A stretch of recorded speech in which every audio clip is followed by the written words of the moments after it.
करोगे, एटलीस्ट पढ़ाई तो करोगे। और पढ़ाई करोगे तो चीज़ों को सीखोगे भी। और वो जो पढ़ाई करने की आदत है और जो चीज़ों को सीखने की आदत है, वो लाइफ में आगे काम आती है।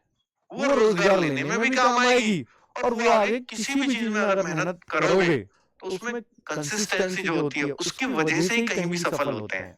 ज़रूरी नहीं है कि आप सरकारी नौकरी के लिए पढ़ो, ज़रूरी नहीं है कि आप प्राइवेट नौकरी के लिए पढ़ो। भाई बस आप पढ़ो, पढ़ने की आपको आदत हो, तो इससे मतलब है आपको मेहनत करने की आदत हो जाती है। और जब मेहनत करने की आदत हो ना किसी भी काम में, तो भाई वो फिर सफल होता ही है। फिर कुछ भी कर जाओगे आप, ठीक है? वो ज़्यादा ज़रूरी है ना?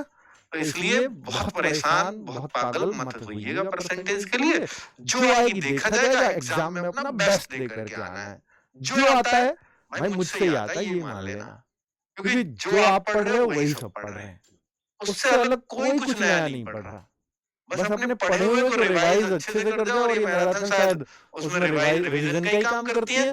क्योंकि ऐसा तो कुछ है नहीं, कुछ नया पढ़ रहे हो आप। पूरा रिवीजन ही है। संपूर्ण केमिस्ट्री लिख रहा है तो भैया संपूर्ण केमिस्ट्री अगर 12 घंटे में होती तो पूरे साल क्यों पढ़ते? है ना? तो ये तो रिवीजन ही तो हो रहा होगा और मोटे-मोटे फैक्ट्स हो रहे होंगे। बहुत अच्छी चीज़ है। ठीक है? और अविनाश सर कितना शानदार पढ़ाते हैं भाई, इसका तो मुझे एक्सप्लेनेशन देने की ज़रूरत है नहीं। आरडब्ल्यूएस सोच से शुरू हुआ था कि अपने जो बहुत गरीब बच्चे हैं, उन पे बहुत अच्छे-अच्छे ट्यूशन्स उनके गाँवों में नहीं है, उनके छोटे कस्बों में नहीं है। और अगर हैं तो उतने पैसे बच्चों के पास नहीं है। तो हम उनके लिए क्या कर सकते हैं?